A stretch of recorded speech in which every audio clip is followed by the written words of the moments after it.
Support for Iowa Catholic Radio and the Uncommon Good provided by Mercy College of Health Sciences. Learn more at mchs.edu.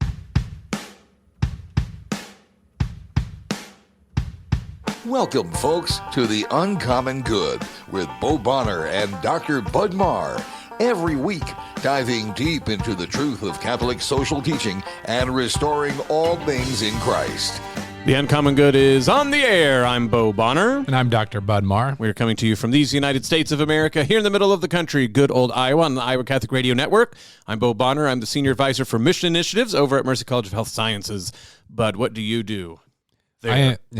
At the college, I'm the Dean of Liberal Arts and Sciences, but I can't be reduced to my job. I know. I was going to say. I'm also a father and a practicing Christian. A lover of football teams that do not love us enough. Yeah, that's right. You're many things to many people, Bud. But today what we are is the Uncommon Good. And it's so wonderful to have you with us. We want to thank Mercy College, who underwrites our show, mchs.edu. They are not everything to everyone, but quite a few different things to different people, Bud, because we have multiple ways that you can go into the health sciences and spread the healing ministry started by the Sisters of Mercy 125 years ago, mchs.edu. Yeah, this is, man, it doesn't stop, right? Like, I was thinking this last week. Can't stop, won't stop. So last week we were able to host a group of potential students. We also greeted new students at orientation. It's always exciting. I mean, it's probably the most fun to send off the graduates along their way, but cool to meet the newbies as well. When you meet the newbies and it's like dark at 4:30, that assures you that it's fall going into winter. So, Thanksgiving coming up, the end of the semester, you're going to be doing jingle bells before you know it. But in the meantime, people working their tails off, getting ready to be the next generation of health care providers, mchs.edu. But I don't want to have either of us go into sort of how heart palpitations and need healthcare providers. So I don't know if I should bring up sports or not. But I will say one of the other things that's always nice about American sports is when your current one is disappointing you, there's just another one around the corner. So basketball started, wrestling has started. Yeah. There's other things to maybe move on if already your college football season is over. What I think's crazy is we have like multiple schools where the teams had great years last year and then abysmal ones. And this is very, important to me as an Oklahoma State fan. But, the one that I think is the craziest is this is about the season for baseball teams if they decide they're already going to give up on next year before it starts in the trading market. And I just wondered if you thought there was anything like that, Bud, like anything close to baseball teams' ability to let their fans know there will be over 100 games where we're not trying hard because, there's reasons to do that. Eventually you can get a World Series team down the by and by. But I feel like baseball uniquely is able to crush your dreams in the off season. Yeah, that forewarning can be helpful. I mean, my journey as a sports fan is unique because on the one hand, the Nebraska Huskers won 3 national championships in football in the 90s, which is just kind of rare for a school from a low population state like this region of the country. On the other hand, the last decade has been, I don't know, I don't want to bore people with the stats, but I mean, like, a Nebraska fan has created the chart of pain where it's like in the last 6 seasons, we've had like 36 opportunities for like game-winning drives or game-tying drives, and only like 1 has resulted in a victory. Like, it's been a brutal decade by any standards, so I'm starting to feel like a Cubs fan. Oh, there, I knew we were getting somewhere. My point was that, like, funny enough, even like the worst football teams, hope springs eternal. And the idea, is we have so many teams that like totally blew it last year after doing well. I feel like baseball is one where like you're like, we're the Montreal Expos and we're phoning it in. Yeah. Merry Christmas. Well, speaking of hope, what could redeem this entire season is if we beat the Hawkeyes on Friday. But I better not talk about that topic on Iowa Catholic Radio because I don't want to lose any listeners for something as frivolous as sports. That's right. Well, what you won't lose hope on is we have our good friend Eve Tushnet, who has actually been on the show before. She's coming back to talk about her new initiative, Building Catholic Futures. You won't want to miss it. This is the Uncommon Good. Bo Bonner and Dr. Bud Marr. Stick around. We'll be back right after this.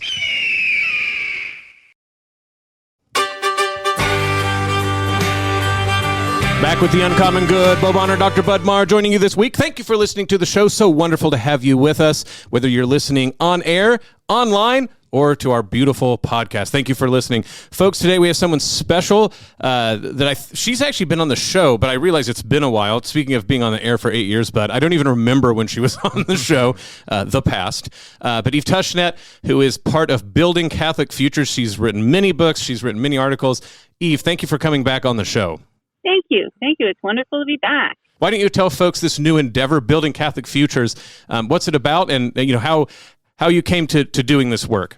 So Building Catholic Futures is a nonprofit launched a couple months ago to help Catholic institutions, people in pastoral care, everyone with the care of souls, better evangelize and catechize LGBT people.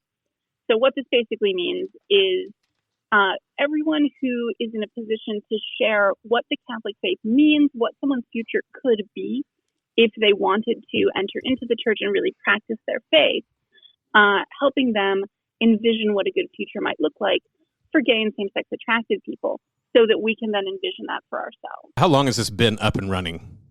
We launched publicly in September, and we had done a few events prior to that we may talk about later, but that was the big public. We're real.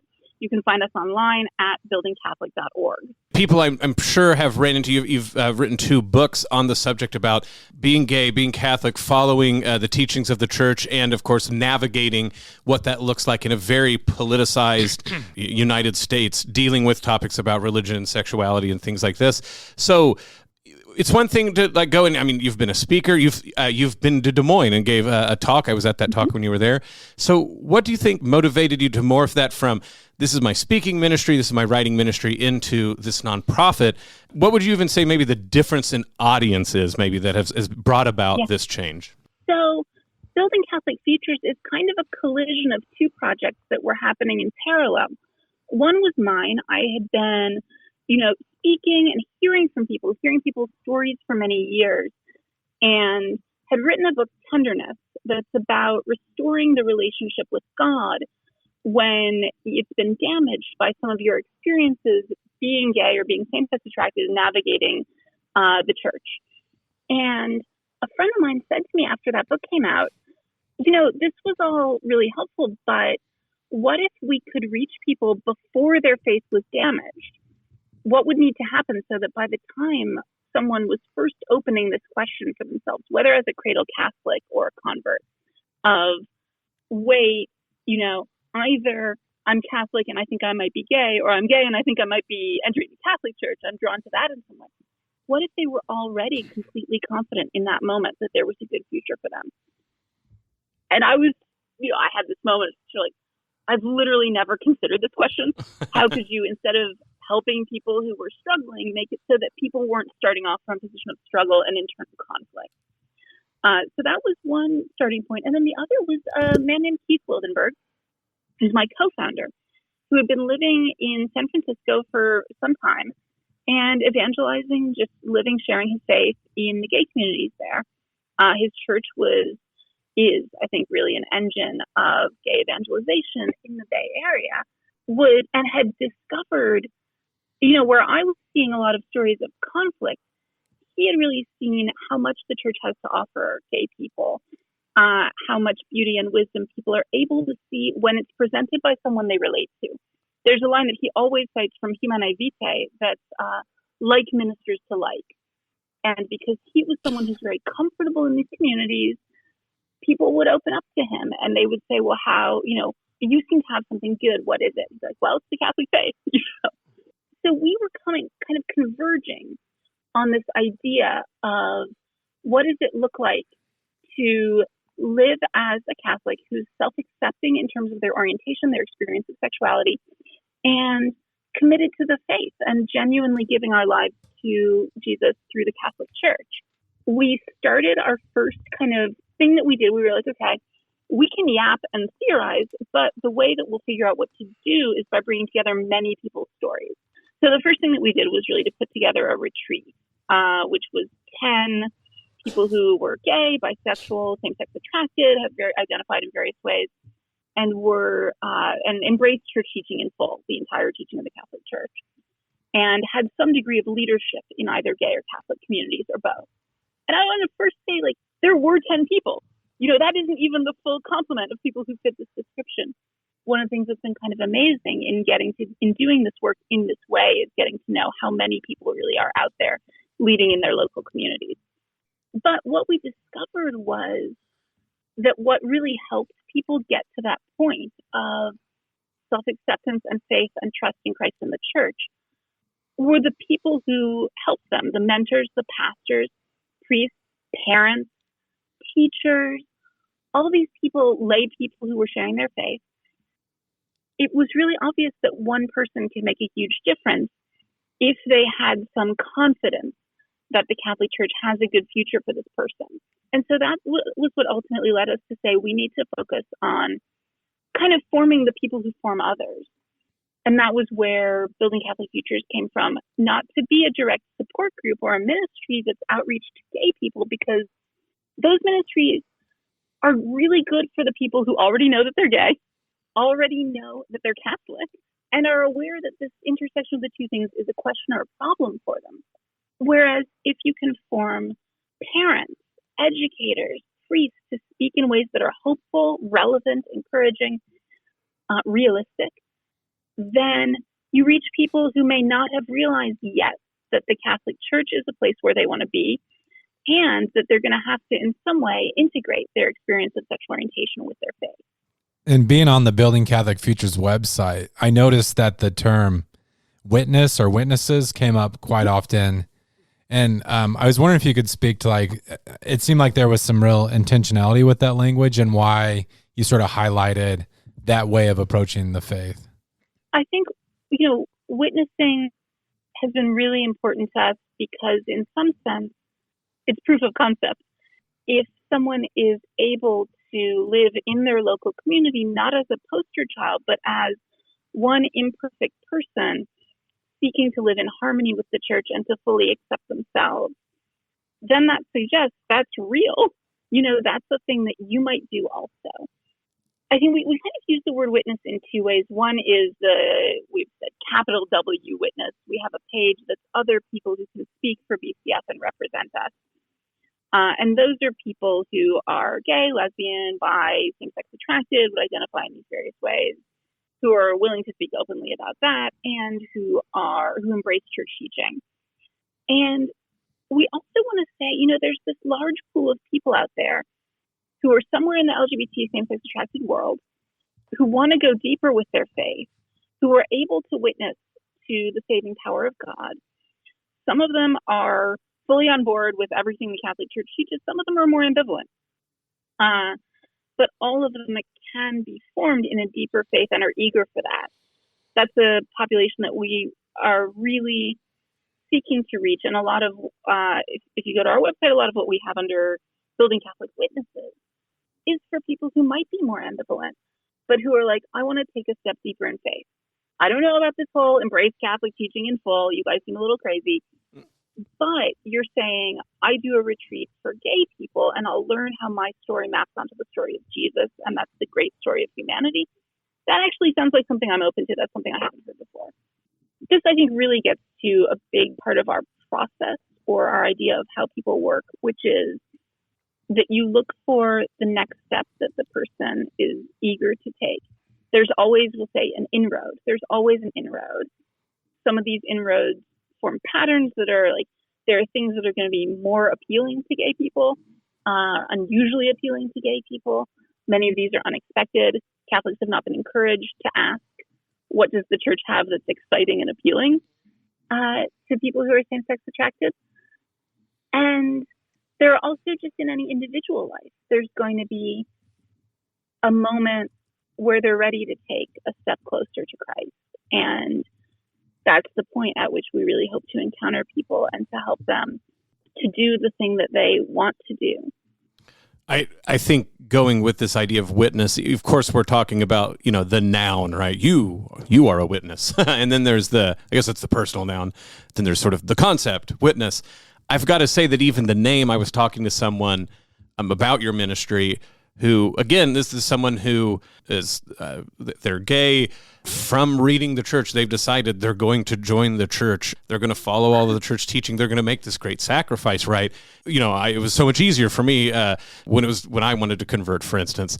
And so I was in awe of this, but I was like, oh, well, you should talk to my friend Eve. She has this thing called Building Catholic Futures. And I have to say, they said the name alone, they said, I like that, because I was willing to do all of this and thinking of it only as a sacrifice. So to think about that there's a future for me, like just for some people, talking about a future at all, you don't even have to have a load of future. It's just a little future, right? Compared to like how they were looking at it. And I just know from your story and the witness of your story that, you very frankly have written about like dealing with alcoholism too, for instance. And I have a lot of relevance with my family. I think about that concept of telling someone there's a future and you don't even have to see all of it right now, but can you see the next step? I love the way you put that. And I think that that's a very important foundation to understanding witness and evangelization. Yeah. I think anytime I get out there, I'm like, we really want people to find the next right thing. Some people's ears are going to prick up because they've heard that in the same context where I first discovered it, which was in recovery. So for me, like what I think of is when you think about like my witness, the people who witnessed to me about when I converted, it wasn't that long ago in life that as a Protestant, especially at a Protestant seminary, that Catholics, I think, would have thought like, well, that's not a place for Catholics to hang out, right? Those aren't the type of people for Catholics to hang out with. They're not interested in being Catholic. The guy's at a Catholic seminary. I was going to become a Protestant minister, a Protestant seminary. And I start to think about the very strangely placed Catholics at Duke Divinity School among Bud and I's life, and what that meant. And the idea about there being a future in the Catholic Church that spoke to things that were important to me as a Protestant at the time. Of course, there were things that like I was going to have to give up, including a cushy Methodist job, Bud. Remember, man, we'd be rolling in it right now. But I don't think any of this is as foreign to people as they will sometimes in the politicized environment that we live in allow it to be, if that makes sense. No, I think that's really right. One of the things that's been important for us is to say there are sacrifices on this path. There are sacrifices that all of us are called to, but it's ultimately an education in how to love. And we really trust that we can make that vivid and real for people. But then too, to speak to your point, there is, I think when you come into it, often speaking for, I think, us as converts, you are sort of braced for it to be difficult in some way. And for cradle Catholics, I think the challenge is really to learn that, I guess this is true for all of us, the sacrifices and the joys are not where you would expect them to be. When you think about how the church, we've already mentioned on the show, like, affirming church teaching and things like this, but there's still that sort of question of like the pastoral character of the church and how you actually talk about and relate to people with same-sex attraction. Do you have any thoughts about ways that the church speaks today? So, I guess to use like a prominent example, the Catechism uses this language of objectively disordered, and I've seen social media conversations about this language, even if it's correct in some sense, is received unhelpfully. I guess what I'm saying is I'm not wanting us to nitpick this or that church teaching, but in what ways maybe can we be better as listeners and pastors to LGBT people? I think so on the Building Catholic Futures website, there's this page that we've got that serve our principles, which are the 5 building blocks. And I think a lot of them are coming from that experience of seeing the ways that people tried to, often with the best possible intentions, to shepherd and guide us, and thinking, okay, what was helpful in that? What do we really need? And what was not as relevant? And I think one of them, I really think all of them are relevant to this question. The first one is just start the conversation, but to start the conversation from an assumption of harmony, that something in your own longings and desires can be not suppressed or rejected by the church, but educated and guided. That there is something in your own experience that can help you to be, including in your experience of being gay, in the things that make you call yourself gay, that the church can actually guide you in. With the language of objective disorder, Yeah, I think it's incredibly easy to misunderstand. I don't know that it's particularly useful or communicates very well. I've said that's a personal opinion. I'm not presenting that as the viewpoint of the organization. But I would say the real difficulty comes when people then interpret it as the way your life and your desires become ordered is if you become straight. Instead of asking, look, when I first began to ask, am I different in some way? Is my difference in some way related to this thing that I've heard people talk about called being gay? That often happens before someone has any real understanding of or interest in sex. They're often, you're a pre-teenager.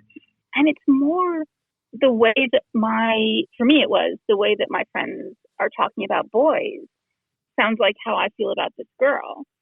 It's a lot more about kind of a longing to be with someone, an intense interest.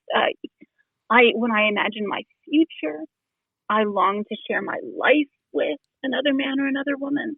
And these are longings and desires that we can actually talk about in a Catholic context. There are holy ways to do this. There have been holy men and women who shared their lives with another man or another woman who had their life shaped by these deep friendships, friends who become like kin, who become kin. That's only one example of kind of beginning a conversation from an assumption that what initially makes you question, do I belong to this community? Is this my identity? Can have some harmony with your Catholic faith. I think other places to start the conversation would be, what does it mean to have a family? What is the family of a monk? What was the family of Jesus? He says very explicitly, who are my mother and my brothers? It's the church. He gives John, the beloved disciple, to his mother Mary when he's on the cross to be family to one another, a family created within virginity and through the friendship that John and Jesus shared. So I think that these are ways of starting conversations about what people long for, which is community, love, a future, a vocation, a way to give and receive love and kind of pour themselves out that resonate with people who are beginning to suspect that their family or their future or their love may not look exactly the same as their parents. See, I like how you put this, because this is, I know that I'm now twice trying to do this, but this is just how my mind works. We actually all the time talk about longings that we see that kids have outside of sexuality that we all know, if they're ordered in a certain way, are disordered. And we try to, so like, I got this one. A kid longs to be successful, right? Like they're in fifth grade and they score the winning shot and they're like, this is great. And so they long to be successful. And I'm sorry, but if you foster that longing to be successful so that they're self-aggrandizing, that they're only in it to win it, that they don't care about others, that is a disordered desire. Just fact. But if you want to say you're longing to be successful, right? For the glory of God, to do something beautiful, to bring people along, that's exactly the sort of longing that you want to instantiate with children. I keep thinking like this goes back for a show we had a while ago when we had John Cavadini on talking about St. Augustine, and he makes this point about Augustine. Everyone's always thinks that Augustine's main sin is all this sex stuff, but if you read the Confessions close, sex is very much not at the center of this. Augustine's main sin is basically being a careerist. And that's what he gets mad at himself the most. That even what drove his sexual sins that he keeps talking about. That in the end, he wanted to be like, the best sort of rhetorician and live the sort of career high life in Carthage. And, when I heard that, I think of this multiple times, that in America, if it's the Puritanism or whatever it is, it's easy to get hung up on sex as the only way to imagine disordered longing, when actually America is rife with disordered longing. On that note, I talked too long and we're at a break. So I know it's quite the way to like end a segment, but we're going to stop here and we'll be back with Eve Tushnet right after this. This is The Uncommon Good. Beau Bonner, Dr. Bud Marr. Stick around. We'll be back right after this.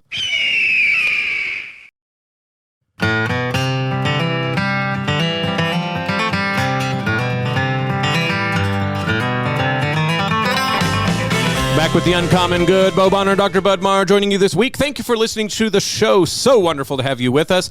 We are in our second segment here with our good friend Eve Tushnet. She has started a new nonprofit organization called Building Catholic Futures. Eve, thanks for coming back on the show. Hi there.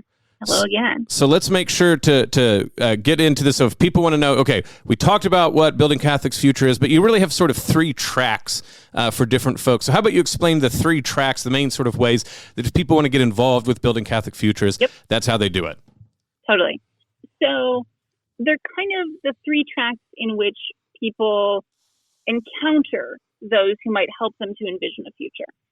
So I mentioned that one of our starting points was, how do we reach people before the question of how do I put gay and Catholic together really becomes a problem for them, before they begin to feel an inner division. And that's, I would say, largely focused in our Building Catholic Futures track. It's called Futures, which is resources for people who work with youth, with the next generation.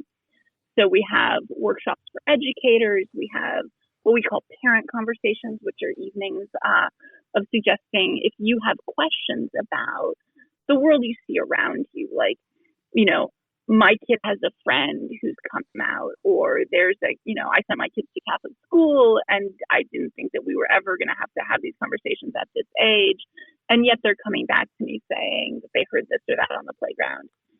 That's a chance to say, well, how do we have these conversations in a way that's really healing for our kids, that's really healing for our communities, that helps our kids ultimately, no matter what their own situations and experiences end up being, trust that God has a good future for everyone.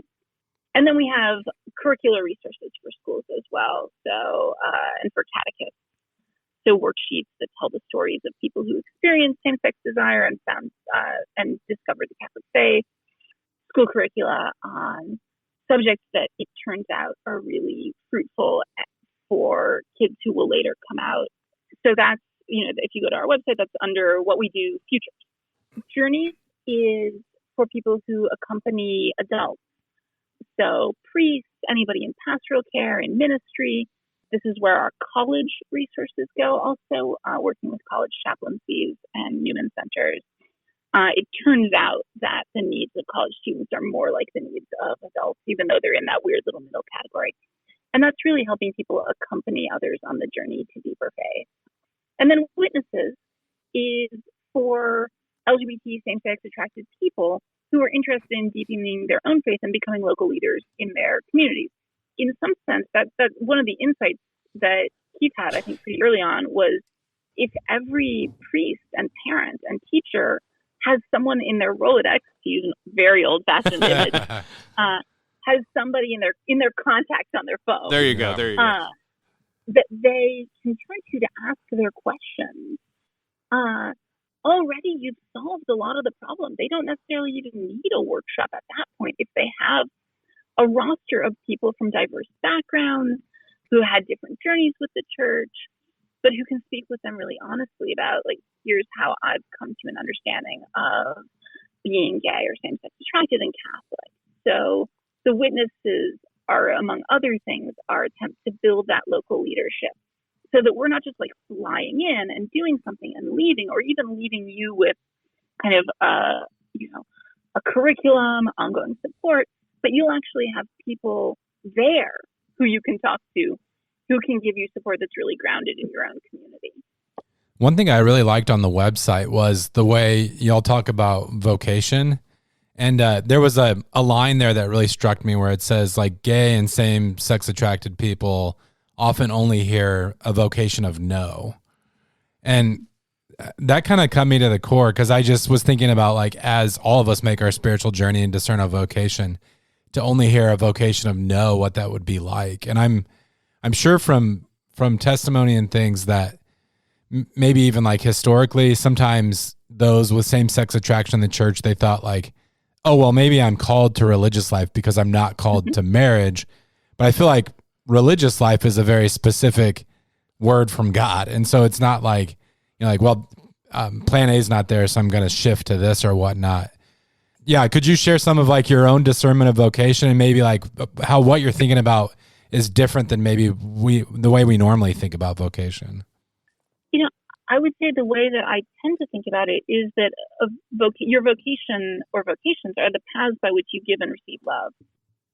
I definitely hear you about kind of people being almost boxed into one because of their orientation. There are people that I've worked with who felt like, well, I better get married real quick and fix myself.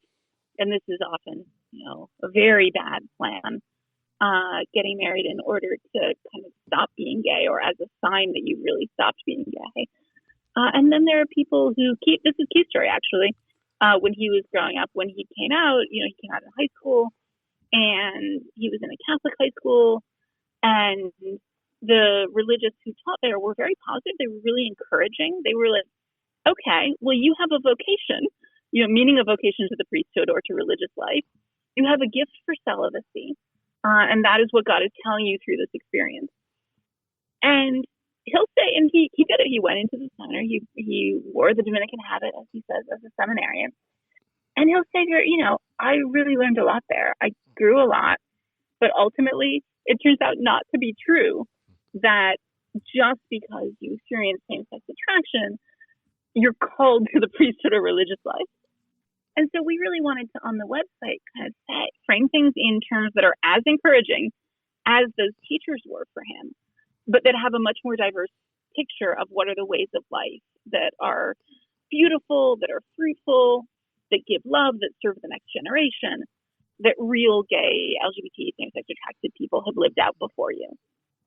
Well, and I think that framing Building Catholic Futures as you do, people too often just want to fix a problem that they first called a problem, and they think they're being really helpful, but they forgot that the minute you called it a problem, that the person that you just called a problem is going to have a hard time listening to you, because people are uneasy talking about something like a mission field to LGBT Catholics or people who are interested in the church. That to be willing, as a matter of justice, to give people outside of the church their due. I don't think people, just bringing this up with Catholic social teaching, if we are called as the church to go into the world spreading the word of Jesus, the people who've not heard Jesus or have not heard a compelling case for Jesus yet, by justice are owed it by us. And I think, Eve, sometimes people forget that people who have not heard a compelling case for the gospel are owed it by the declaring of Christ himself. So this is not like something we're adding on. This was the Great Commission. And so if we're not willing to say, okay, people who have same-sex attraction aren't problems, they're people Jesus said to go talk to about his saving love, I would hope that would change even the approach about how we're looking at all of this. Yeah, no. I think truly we owe people our confidence that God has a future for them, that the things in themselves that they recognize as longings to love can truly be seen and honored by God and by us as Catholics. I think everybody's aware that our longings are kind of a kaleidoscope. There's a lot going on in there, but some of what prompts people to take on these identities is a desire to give and receive love. And if we're not able to see that, and if we're not able to relate it in some way to the love that God has for each one of us, then I think we're missing a huge part of the inner experience and the insights that people may be able to bring, and the gifts people may be able to bring. There's a reciprocal exchange where, on the one hand, it's a matter of justice to offer people visions of their future. And then on the other hand, we're also missing out. We're losing out on the love and the gifts that people could bring to us. I think sometimes about the artist Tomie de Paola, who I think a lot of, especially kids of my generation, even Catholic or not, absolutely will remember his book. Stregonona. Yeah, Stregonona. He did a lot of beautiful children's books about, for example, St. Francis of Assisi and the Franciscan way. He was heavily influenced by Fra Angelico. And only after his death did his daughters say, my father was gay. He found a way to truly bring all of that, the beauty that he experienced in the faith, and give it as a gift to, countless millions of children. If we give this gift, I don't know if gift is even the right word, if we give this, as you say, act of justice to gay people of saying, we see your gifts, we see a way for you to love and for you to share those gifts with us, then we get to receive them. It's been amazing to me to see, even just at the retreat that we did, that was sort of the founding retreat of Building Catholic Futures, we had people in so many different vocations, and you could see how vividly that those truly are paths of love for them. A priest, various artists, different kinds of artists, a mother, a youth minister, a teacher, people who had truly poured out their hearts to love and serve others. And a lot of that was coming from their experience of being gay, their knowing what it's like to be alone or to have questions and fears and to seek beauty. And they really want to be sure that the next generation has an easier time of it, never has to be afraid of God or be afraid that they will be cut off from love. By the way, this is not all that related, but I think the book Stregonona was just his prophecy about how Tommy DiPaolo books would eventually fill my house like the spaghetti. Just, again, to be frank about like the politicized environment, I know that you've ran into this before, is people will go, yeah, we'll talk about Catholics and gay ministry, but like they have like really weird ideas about like it can only be from like 4:30 to 6:30 on a Thursday, right? Like it's really boxed in. Talking like I know one that I think people would hear us talking about and immediately throw up a flag before really thinking about it would be like, what are you talking about? Building Catholic Futures has something for children. And I think about that with Tommy DiPaolo, right? That precisely his, not only like all of his saint stuff, not only his fanciful stories, but even his, like the gentle way he talks about the weirdness of childhood. Like, so what's the book about, what's his name is a sissy, that one. Oliver Button. Yeah. Oliver Button is a sissy. And so the reason this is important to me is I remember, like I can't overestimate how important children's books are in people's lives, because what I remember was being picked on for being a kid who liked to read. And I remember that book. And I remember particularly thinking like, oh, this is some adult who gets me. And so like, I'm white trash from Oklahoma, right? Like, and like that, his life is very different than mine, but that book just being beautiful and, gentle with a kid, like you said, that book alone, think about like the impact that it has. And so absolutely thinking about what would it be like to be able to say the church is the place that when people had questions about all this stuff, that the church was patient and confident enough in its message to not be afraid to talk to people who disagree. Well, the kid doesn't even disagree yet. Let me be clear about that. Mm-hmm. But I mean, there's confused. Yeah, right. But like, but the society and how it speaks about these issues, I should say that. So at any rate, like, I wasn't expecting to be gushing about Tommy, but here I am remembering how important that book was to me. Yeah, no, I mean, that's beautiful. And yet that's something that I think is pretty core for us, which is that if we're doing it right, I was thinking about this the other day, what would I say to kind of a group of Catholic leaders who, as far as I know, are all straight? Obviously we hope to help gay people get to heaven and ultimately be saints. But if we're doing this right, the things that we bring forward are for you all as well, and will help you all to be self-accepting and to be obedient and to be holy and to lead saintly lives. And to me, it's almost like if we only help gay people, I would wonder why. I would be like, wait, shouldn't the things that we're bringing forward in some way be for everyone? And I think what you're saying about the Oliver Button book is a huge example of that. I can imagine at times it's challenging to be in this space, just in the sense that, I imagine some in the gay community feel like to be Catholic is possibly a form of betrayal, in the sense that they hear the rejection.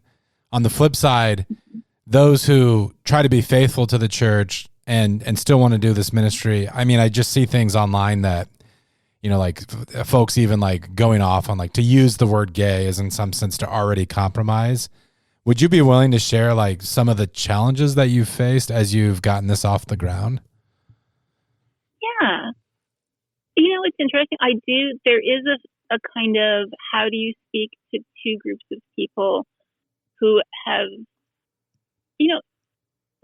the inner division that people talk about feeling as gay Catholics when they're like, I feel like I'm being torn in two. That's because there are two opposing kind of like ways of understanding what our experiences should mean, our experiences of faith and also our experiences of attraction orientation. But at the same time, one thing that's been really powerful for me is that most people are in some way ambivalent. Most people themselves have that inner division in them. You see it a ton in, like, I was talking with people in Catholic schools, Catholic educators, and they were saying, I feel a deep responsibility to the church, and I know, like, I love my faith. I know that I'm responsible to this thing that's greater than myself. And then at the same time, I see these kids in front of me, and I don't know what to do. And my responsibility to them is very visceral and very direct. This is only sort of tangentially to your point, I guess. Mm-hmm. But I think that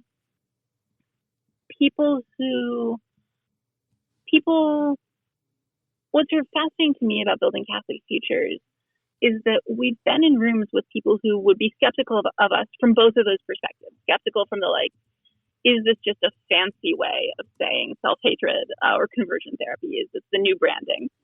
And people who are like, even to say gay is capitulating, why are you taking on this identity that's tied so directly to sin? Why would you do that? And watching as they realize that we care about, like, in a deep personal way, the thing that's most important to them, the people out there for whom welcome and support and truly seeing the beauty in the souls of gay people and in their experience as gay people. Like, we see that too. We too have had those experiences in our own lives and in the lives of people we care about. And then on the other hand, the people who are like, what I really care about is the truth of the Catholic faith and not compromising and not being ashamed of it, mm-hmm. and genuinely seeing this as a guide to love. And we're like, yes, we too have seen this. We too have seen that, Jesus wants us to love and gives us the church as our guide in how to do that. That can be a really powerful moment of seeing people in the room realize, wait, these people are on my side. And then seeing the people across from them having the same realization, like, I thought we were enemies, Right. Or I thought we had totally different understandings of what's going on here, and maybe that doesn't have to be true. Well, I mean, I don't know why I'm getting in the habit of pointing out Augustine at the end of segments, but sorry. But I think about his letter to Proba, which is the great letter he wrote about, like, to me, his best work on prayer. And he says, of course, prayer is not like informing of God. If anything, it's enlarging our hearts so we can receive the gifts of God. You were talking about gifts earlier. And I think that's where, people misunderstand this about Augustine, the church in general. Augustine's answer to any desire is actually not that you should stop desiring it. He's decidedly not a Stoic. His answer is only a love as pure and hot as the love of God can set all other desires aright. And if we start with that, then this witness, this idea of building a future together, but for people who've not seen it classically, I just think it's so much easier to see it that way rather than like this pie, which is our desire pie, and there's only 100, there's 360 degrees, and like you only have so much, but you're like, no. The infinity of God's love is what we're at. And I just want to say that I see this in all that you guys are doing, and I appreciate it very much. Before we let you go, though, one more time, real quick, what are the three-way main routes that people might encounter Building Catholic Futures, and where would they go find this, for instance, on the internet? Yes. Well, I think if all this has intrigued you, you want to know more, by far the best way is to go to buildingcatholic.org. What you'll find there is what we do, and there will be 3 tracks: Futures, Journeys, Witnesses. Futures is resources and programs for people who work with youth, the next generation, so teachers, parents, catechists, youth ministers. Journeys is people who work with adults who accompany and guide adults. So priests, people in pastoral ministry, people in parish ministry, and then adult faith formation. And then witnesses is for gay people who are interested, LGBT and same-sex attracted people interested in deepening their own faith and becoming leaders in their local communities. Perfect. Well, Eve, it's been wonderful to have you on the show. Thanks again for being with us. This is The Uncommon Good. Bo Bonner and Dr. Bud Marr. Stick around. We'll be back right after this.